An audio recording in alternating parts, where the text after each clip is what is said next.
Olá, bem-vindos ao vídeo. Espero que estejam bem onde estiverem. Hoje é 28 de julho de 2026 e hoje vamos falar sobre o plano que o Irã criou para tentar derrubar o Air Force One. Novos detalhes surgiram e você está recebendo essas informações de última hora agora mesmo. O presidente estava em Ankara. Ele estava na Turquia para a 36ª cúpula da OTAN, a cerca de 1000 milhas de Teherã. Mas era no meio de uma guerra ativa com o Irã, tendo acabado de retomar os ataques enquanto ele estava em solo. Ele havia chegado a bordo do novíssimo Air Force One, o Boeing 747 de 400 milhões de dólares presenteado pelo Qatar e adaptado por meses para transportá-lo pela L3 Harris. Ótimo trabalho da L3 Harris. Eles fizeram muito trabalho avançado em apenas alguns meses. Enquanto o presidente estava na cúpula, parece que a inteligência americana detectou o que autoridades descreveram à CBS News como um plano crível de forças proxy iranianas para disparar um míssil contra o Air Force One. Quero dizer, é impressionante pensar nisso. O serviço secreto não hesitou, não cancelou a viagem nem emitiu comunicado. Eles entraram, tomaram providências, assumiram o comando e colocaram o presidente na aeronave certa. Esse é o VC-20 e 5A. Esses são os números de cauda 28.000 e 29.000. Eles podem ser reabastecidos em voo. Eles possuem um conjunto defensivo que até fontes da CBS descreveram como tecnologia a laser para cegar mísseis que se aproximam, sistemas para desviar munições que estejam vindo, como um míssil superfície-ar e outras tecnologias de desvio. O 7478 do Qatar, que segundo todos os relatos ainda não terminou a conversão completa, não era a aeronave certa para o trabalho. O serviço secreto fez o que deveria, esse é o trabalho deles. É para isso que eles estão lá, é isso que eles devem fazer. Vamos falar sobre o pacote de escolta de caças, que poderia cobrir a partida e sobre a mentalidade dos pilotos ao protegerem o Air Force One. E depois temos muito o que abordar na sessão de resumo global, com o que parece ser uma equipe militar grega operando baterias Patriot na Arábia Saudita, fazendo um ótimo trabalho ao derrubar 2 mísseis balísticos só neste fim de semana. Temos muito para tratar no resumo global, então continue aqui. Acabei de ver uma notícia de última hora enquanto editava o vídeo. Parece que o porta-voz do Irã foi à TV ao vivo e disse que qualquer embarcação que receber parte dos 2 bilhões de dólares que os Estados Unidos disseram que vão para reparar os navios que foram atacados pelo Irã, esses navios não serão mais permitidos no Estreito de Hormuz. É isso que o Irã está dizendo. Então, estamos no ensino médio de novo? Eles dizem, explodimos vocês porque temos esse direito, somos donos do parquinho. Quero dizer de novo, a extorsão do Irã simplesmente não parece ter fim, e é simplesmente insano.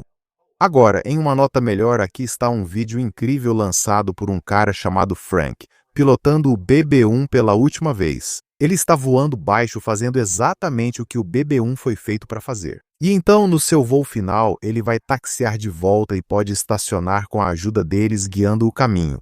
Deve ter sido um momento muito emocionante. Estou muito feliz por você. Acho que o nome dele é Frank, mas enfim, você surgiu no meu Instagram e só queria parabenizá-lo. Ótimo trabalho no BB-1 e parabéns pela carreira incrível. Muito feliz por você. E desejo tudo de melhor para você no que vier a seguir. Então, o New York Times, na verdade, divulgou essa história na sexta-feira à noite, mas sabemos que houve uma certa polêmica com o New York Times, divulgando essa história extremamente cedo, tipo enquanto o evento ainda estava acontecendo. Essa é a diferença entre segurança nacional e informar as pessoas sobre o que está acontecendo nas Forças Armadas. Você não destaca conversas sensíveis que aconteceram em tempo real com o serviço secreto.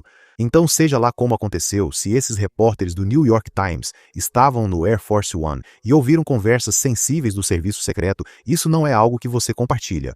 Você espera até que haja um comunicado oficial ou que esteja em domínio público, e aliás, o presidente está fora das zonas de ameaça. Isso seria a principal coisa a se pensar, obviamente. Mas olha, às vezes esses repórteres parecem precisar de um pouco de orientação. Pronto, tá aí sua orientação. Se você ouvir situações ou conversas sensíveis em tempo real, não fale sobre isso até que realmente tenhamos algumas declarações de autoridades dos Estados Unidos. Mas acontece que o Irã estava planejando atacar o presidente, independentemente do avião em que ele estivesse. O jato não era necessariamente o alvo. Obviamente, para o Irã, o alvo era o presidente. O que eu adoro é o que o presidente Trump fez. Ele disse que se o Irã tentar derrubá-lo, se tentarem assassiná-lo, então o Irã será bombardeado por, no mínimo, 1 ano, no mínimo podendo ser estendido, sendo absolutamente dizimado por um ano. Provavelmente todos os líderes, ou até mais, desapareceriam completamente. Então, não é uma boa ideia para o regime iraniano ou mandar algum dos seus grupos aliados fazer isso se quiserem continuar existindo no planeta. Para estar pronto para tudo, é essencial conhecer as ameaças e evitar agir no piloto automático. Certificando-se como piloto de caça, digamos que você está escoltando o Air Force One, de assumir o comando da situação e estar totalmente ciente do que está acontecendo ao seu redor. Falo sobre princípios como esse no meu novo livro Take Command. Mudei o nome do meu livro para Take Command porque, ao escrevê-lo, repetia: assuma o comando da sua vida, seja pessoal ou profissional, lidere e tome decisões para avançar. Por isso mudei o nome do livro para Take Command.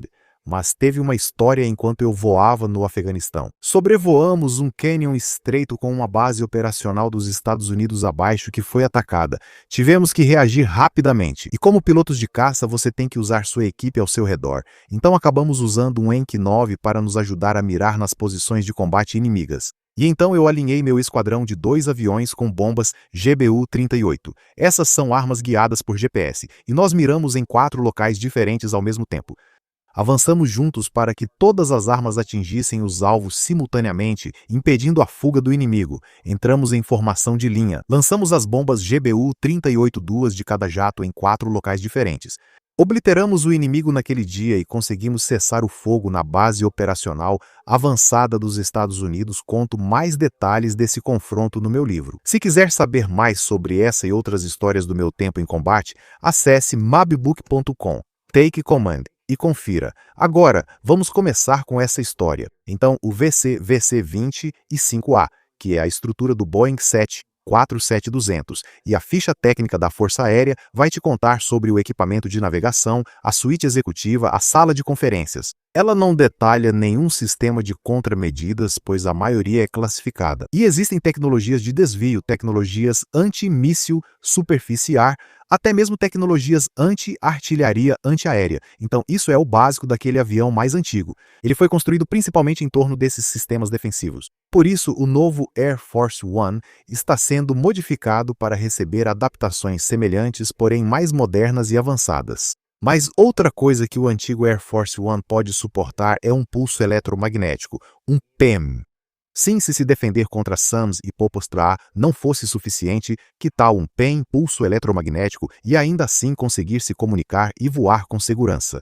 Agora vamos falar sobre o papel dos caças. Ao escoltar o Air Force One, a mentalidade é defensiva como em uma missão de defesa aérea. Então, no F-15, e nós teríamos um ponto que defenderíamos enquanto fazíamos DCA, defesa aérea, e um dos principais lugares onde você faria isso seria no Estreito de Taiwan. Mas mesmo agora no Golfo Pérsico, fazendo defesa aérea contra drones iranianos, mísseis balísticos, até mesmo os caças deles que o Irã lançou e tentou atacar alvos no Catar, conseguiram, na verdade, passar um F-5 despercebido. Relatórios que estou vendo dizem que eles conseguiram infiltrar um F-5 no Kuwait no início da guerra, pouco antes do abate daqueles F-15, e pelo F-18 do Kuwait. Aquele piloto do F-18 do Kuwait estava com o dedo no gatilho, sabendo que o Irã havia infiltrado um F-5 e lançado bombas. Isso muda a dinâmica ali. Não é desculpa para abater F-15, mas no fim das contas era uma guerra real com tiros de verdade acontecendo. Nessa defesa pontual, você fica realmente atento ao radar, observando ao redor e escaneando todos os quadrantes.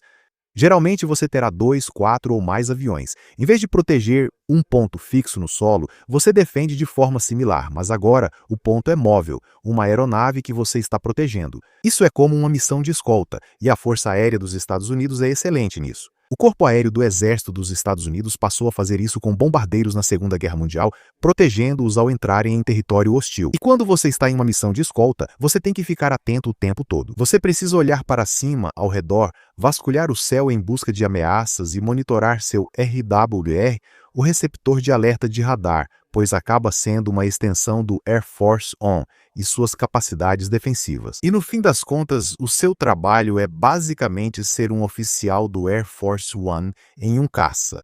Se for o último recurso, seu dever é posicionar seu caça entre o Air Force One e qualquer ameaça que se aproxime. Então, idealmente, você simplesmente abate qualquer coisa que esteja vindo em direção ao Air Force One. Mas, no fim das contas, o seu trabalho é usar sua aeronave para proteger o presidente. E nós até fazíamos esse briefing quando estávamos protegendo os diferentes comícios, quando estávamos voando acima, garantindo que não havia drones se aproximando dos diferentes comícios e também dos locais fixos. É parecido com a doutrina de proteger locais fixos, mas com uma aeronave em movimento. É impressionante ver nossos pilotos de caça realizando isso. Parabéns a todos os pilotos de caça que tornam isso possível. Mas, ao considerar as vulnerabilidades, o que o serviço secreto disse sobre o Irã querer lançar um míssil portátil contra o Air Force One, é preciso neutralizar o disparo. É preciso fazer tudo para neutralizar esse disparo, presente tanto nos sistemas quanto nas aeronaves de caça. Neste momento, é fundamental garantir várias camadas de defesa onde o presidente voar, pois não se pode confiar só em uma. Então, isso incluiria os sistemas defensivos da aeronave e também os caças de escolta. Mas vamos falar sobre o panorama da ameaça e como o Irã está tentando executar planos como esse. Eles operam por meio da Força Quds, da Guarda Revolucionária Islâmica, com cerca de 15 mil integrantes cuja missão é direcionar e abastecer grupos armados fora das fronteiras do Irã. Então, a Força Quds estão muito focadas fora das fronteiras do Irã e, especificamente, através de sua unidade especial de operações externas.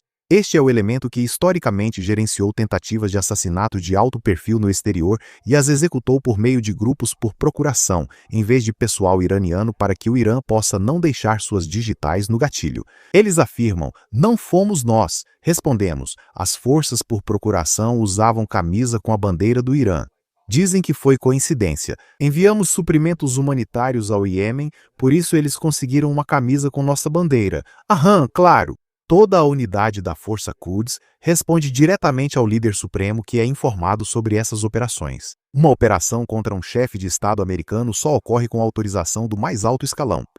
E nós não sabemos quem está no topo, nós nem sabemos quem está no comando do país neste momento. Com o antigo Ayatollah, obviamente, o antigo Ayatollah completamente evaporado e agora o Ayatollah de papelão no lugar, que supostamente, você sabe, faz postagens no X, supostamente divulga comunicados à imprensa, mas nós não sabemos. Podem ser generais linha dura ou pessoas no topo que simplesmente tomaram esse pequeno feudo para si mesmos e estão fingindo ser aquele Majab para Khamenei, com o presidente Trump dizendo que ele já está 90% fora de cena.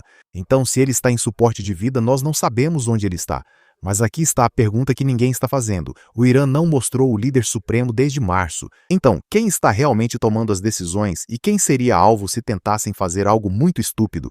Eu nem sei se o Irã é tão estúpido assim. Espera, o que eu estou dizendo? Claro que eles são tão estúpidos. Mas agora, o teste de honestidade.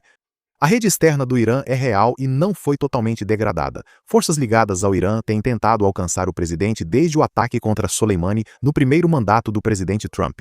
O Departamento de Justiça indiciou pessoas por um plano de assassinato encomendado nos Estados Unidos em 2024.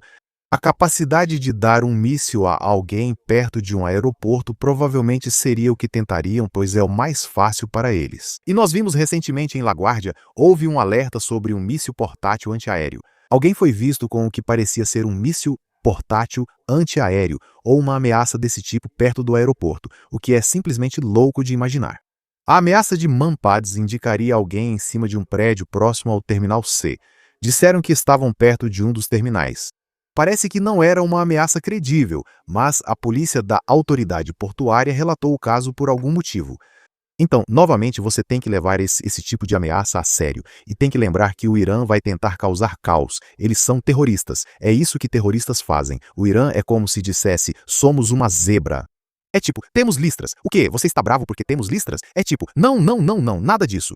Nós sabemos que vocês são terroristas. E sabemos que seus planos terroristas basicamente são o que vocês ficam inventando à noite. Vocês ficam em um bar de narguilé bolando seus pequenos planos terroristas. Essa é a ideia de uma sexta-feira à noite divertida para vocês. Bem, não aqui nos Estados Unidos da América. Aqui nos Estados Unidos nós só vamos observar vocês no bar de narguilé e garantir que cheguem em casa em segurança, certo? Como o sitcom está, só observamos a liderança da IRGC e garantimos que cheguem em casa seguros. Igual aquela grande casa segura no deserto que explodiu dias atrás. Estamos só garantindo que a casa do Ayatollah esteja limpa. A gente só queria limpar todo aquele lugar para garantir que não tivesse nenhuma poeira em lugar nenhum. Vamos para o resumo global, pois há situações inesperadas, como a Rússia enviando drones para a Romênia. Já comentamos um pouco sobre isso. Parece que mais drones, F-16, S-80 e Sexta Base Aérea na Romênia, estão lançando mísseis ar-ar contra drones nos últimos dias. Munições do tipo Shahed, de design iraniano e fabricadas sob licença na Rússia, estão entrando no espaço aéreo da OTAN. E agora, além disso, há uma pequena guerra aérea em andamento. Estou acompanhando, mas é principalmente no Iraque, com o Irã atacando o país. Eles atacam curdos no Iraque, mas parecem lançar ataques contra eles a partir do próprio país. O Irã ainda controla milícias no Iraque usadas como forças por procuração contra os curdos. Provavelmente farei um vídeo sobre isso e estou acompanhando tudo. E é impressionante ver até onde o Irã vai para tentar atacar os curdos. Então, obviamente, eles se sentem muito ameaçados pelos curdos. Então, isso pode estar acontecendo agora, já que os curdos podem participar de uma insurgência no Irã. O Irã realmente não quer que isso aconteça. E é por isso que eles estão atacando os curdos, mas têm ocorrido explosões no Iraque, explosões de drones sendo abatidos pelas forças da coalizão. Então, basicamente, está acontecendo uma pequena guerra aérea no Iraque agora. Vou manter vocês informados conforme isso se desenvolve, mas sim, provavelmente vamos falar sobre isso amanhã. Mas vamos colocar as últimas 72 horas na mesa na sessão de análise estratégica de xadrez 4D. A Saudi Aramco fechou completamente a refinaria de Jazan. São 400 mil barris por dia fora de operação até aproximadamente 15 de agosto. E isso aconteceu depois que mísseis e drones Houthis danificaram o complexo de gasificação e o parque de tanques. Os satélites de detecção de incêndios da NASA captaram a assinatura térmica antes que a Aramco confirmasse qualquer coisa. E então, mais ao norte, na costa de Yanbu, 2 mísseis balísticos que vinham em direção ao local foram interceptados e destruídos por aquela bateria de mísseis Patriot, que era operada pelo exército grego, mas está dentro da Arábia Saudita. Yanbu é mais relevante que Jazan. Quando o Irã bloqueou o Estreito de Hormuz, a Arábia Saudita ampliou seu oleoduto leste-oeste por 1.200 quilômetros de Abqaiq ao Mar Vermelho, alcançando o recorde de 7 milhões de barris por dia, acima do limite de projeto de 5 milhões. Ao adaptar dutos de gás liquefeito para petróleo bruto, Yanbu tornou-se o principal nó energético mundial, e todo barril que sai de lá passa pelo Bab al-Mandab, com apenas 18 milhas de largura. Então o Bab al-Mandab está praticamente aberto agora, com os Houthis ameaçando a região. Mas será que esse será mais um fronte que o Irã tentará abrir? 8 drones carregados com bombas foram abatidos em uma janela de 27 minutos, recentemente. E parece que isso está continuando. Essa pequena mini-guerra aérea continua em andamento. A Guarda Revolucionária Iraniana pode estar sob pressão dos curdos. E os curdos estão se tornando uma força mais crível, tornando-se uma opção mais viável para ajudar os Estados Unidos numa pequena insurgência? Bem, obviamente o povo livre do Irã teria que estar armado. Essa é a principal questão. Então, na minha opinião, espalhe 100 mil revólveres calibre 38 por todo o país em locais isolados. Claro, a Guarda Revolucionária vai pegar alguns deles, mas haverá uma ameaça real. Então, quando a Guarda Revolucionária for fazer as execuções, que aliás estão acontecendo agora mesmo, eles executaram jovens ontem em Isfahan, Irã, e parece que houve algum tipo de resistência, mas até que ponto o povo vai resistir?